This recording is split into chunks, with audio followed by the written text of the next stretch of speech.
and welcome back to the channel. So in today's video we are doing a top 5, and these are cars that here we think you should avoid, and this is based on owners' reviews, family and friends' experiences. Well, one of them is based on that anyway. And yeah, so let's get started.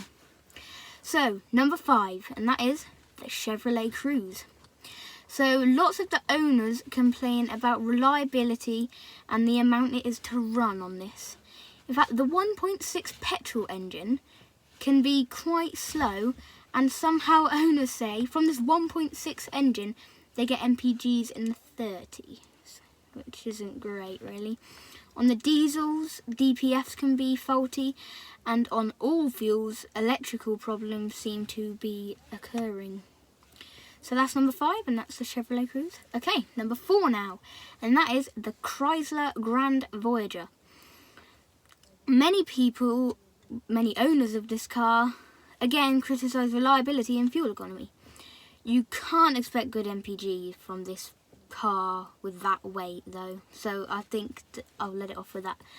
However, very common issue it seems to be is brakes, and there's again quite a lot of electricals that seem to be going on wrong with these cars. And then another thing that people are complaining about is the ride and how uncomfortable it is. Not all owners say that, but quite a few do. So that's number 4. Number 3 is now the Citroen C4 Picasso from 2007 to 2011 in particular. So this car has lots of complaints, like a lot.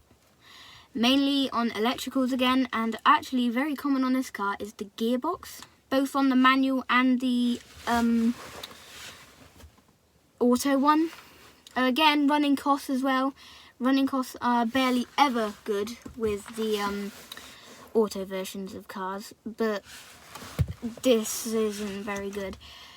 Not really stated how bad, but not good.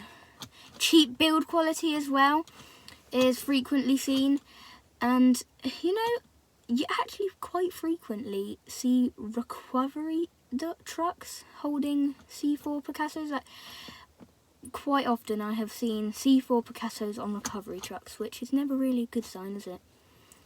Okay, so that was number 3. Let's move on to number 2, and that is the Vauxhall Astra. I would say in particular a certain year, but honestly they're all bad from what I can tell. But the one that we're looking at in particular is the one that's around 2009 to 2013-14, I think it is. But like I said, most of them have had bad things said about them. So yeah, there are many complaints about Vauxhalls, and actually Vauxhall take up the top 2 spaces. Not really a good thing, is it, Vauxhall?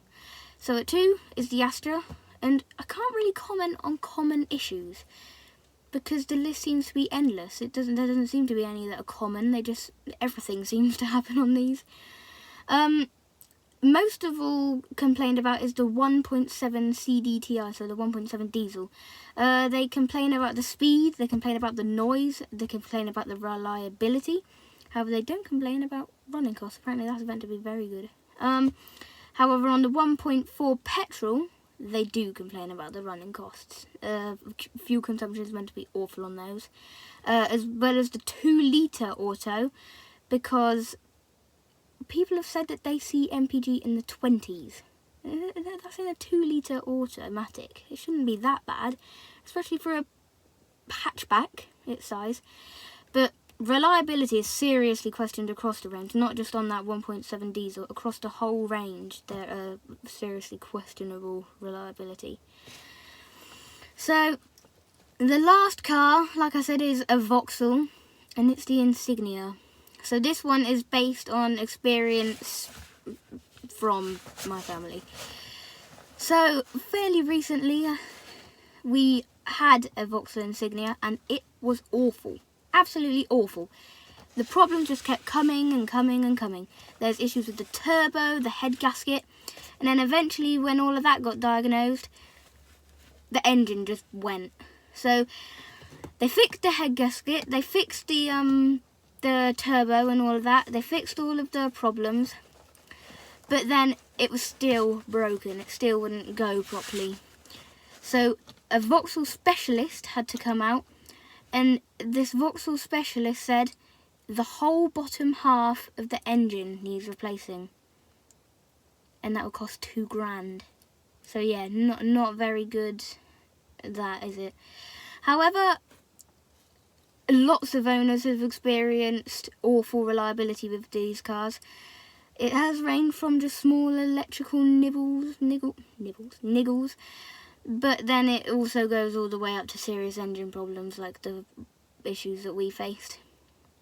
So yeah, not great from Vauxhall, is it? So I think what we can take away from this video is cars made by GM, not always the best, the Vauxhalls and the Chevrolet. Chrysler, Fiat Chrysler Group haven't had the best reputation for reliability. And then, of course, the French. They're probably best known for electricals, especially Renault. But no, the C4 Picasso is one of the most complained about of the French cars. So yeah, that was the top 5 cars that you should probably avoid. So if you've been considering one of these cars, then maybe you should look elsewhere. But I don't know, it's up to you at the end of the day. If it's a good deal, just make sure you look at the service history, make sure you look at MOT history, because if the mileage has been altered with, then that's going to also have a big effect. That's also what we might think had happened with our Insignia. So yeah, just make sure you do lots of history checks if you want to get one of those cars, the Chevrolet Cruze, the Grand Voyager, C4 Picasso, Astra or Insignia. So you just be careful. That's all I can really say. And if the car's been looked after, that's another key thing for reliability. If a car's been looked after, the reliability is always going to be better. You can't expect a car that you've ragged around like very badly to be the most reliable car. So yeah, that is the advice that I give you. So thank you for watching. Do the thingies that YouTuber people say, the subscribe, like, all of that stuff. So yeah, thanks for watching and see you on the next video.